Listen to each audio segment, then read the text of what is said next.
Howard Nimmerov from Pajamas Media is with us on the program. Howard, good evening to you, sir. Hey, good evening, Cam. How are you? I'm excellent. Glad you could be with us on the program tonight. Well, thank you. Oh, and happy anniversary. Thank you. Yeah, 14 years. I don't know how she's put up with me that long, but I think it helps that I work nights. Listen, we've been talking a little bit about what's going on in Ohio. We just talked about the police spokesman in Toledo who telling potential armed robbery victims it's not worth it to fight back. Don't worry about defending yourself. Just let it go. Just relax. Try to enjoy the armed robbery as it happens. There was another story, though, in Ohio. This from the Columbus Dispatch.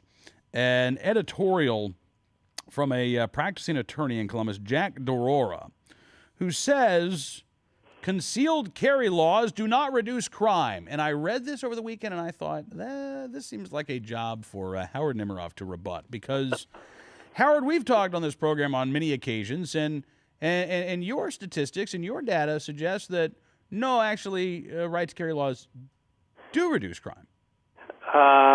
Well, actually, that might have been the title of his op-ed, but in fact, he wrote in a couple of places that more guns means more violence. Yeah. So really what he's saying is that we need to get rid of guns in order to stop the violence.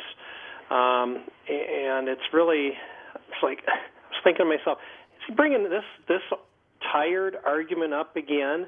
Well, I'll be happy to trot out some data again. Since the Brady campaign started their report cards in 2001, I've been tracking violent crime rates and murder rates for both the right to carry and the non-right to carry states. And over time, not only are the right to carry states, their violent crime and homicide rates are dropping faster than the states that ban your right to self-defense. Yeah. But the differential is getting larger over time. In other words, the non-right to carry states are becoming relatively more and more violent over time, whereas the right to carry states are becoming safer and safer. And that's true for both violent crime and homicide. So, he's saying stuff like stolen guns mean more gun violence, but the violence is dropping. Okay, we'll say that there is 500,000 guns being stolen annually. I don't know or not, but where is this violence? Then he quotes, research showing that as guns become more available to law-abiding citizens, crime increases and additional problems are created. These are quotes right out of his article. Right. But the fact is that the FBI proves the exact opposite. Okay, what does the FBI Uniform Crime Report show?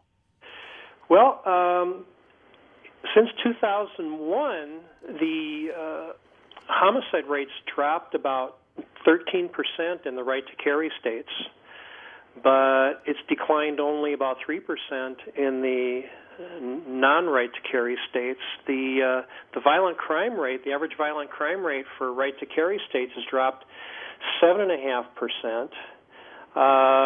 But in the non-right to carry states, it's only dropped about 2%.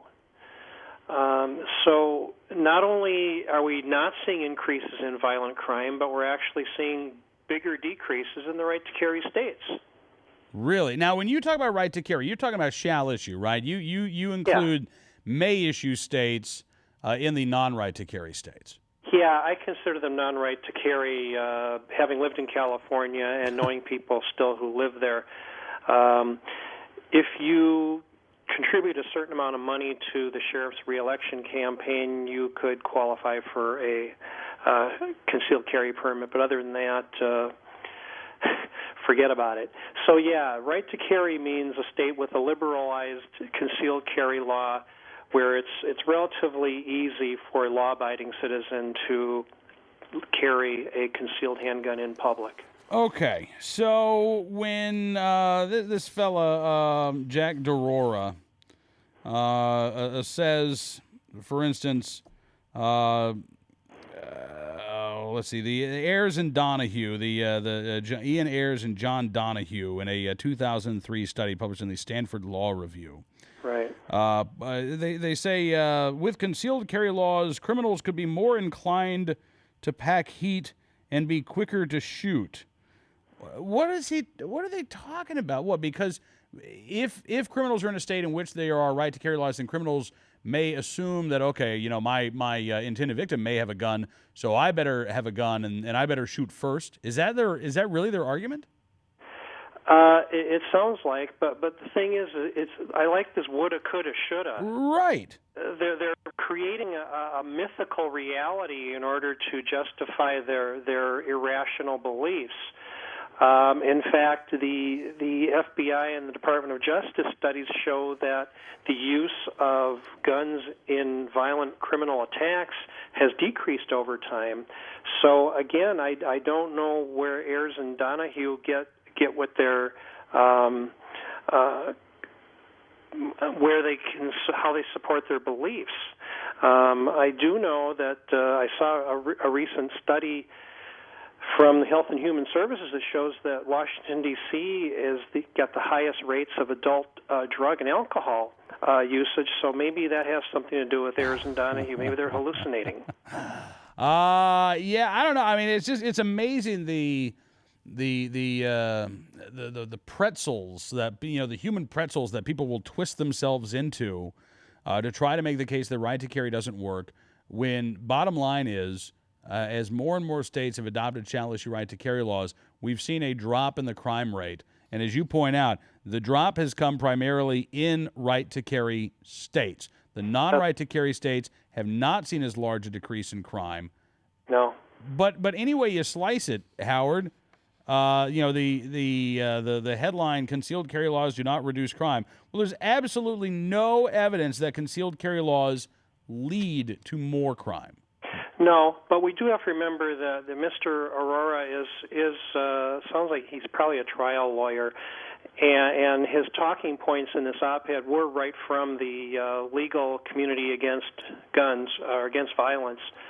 And we do have to remember that the trial lawyers have been funneling hundreds of millions of dollars into election cycles in Washington, D.C., and I've done other research to prove that the more trial lawyer money these candidates get, the more anti-gun they are. So, it's not surprising. Yeah. Well, listen, Howard, thank you for busting the myth that concealed carry laws do not reduce crime. Appreciate you coming on the show tonight. Well, thanks for having me aboard, Cam. Absolutely. Howard Nemerov from Pajamas Media joining us here on Cam and Company.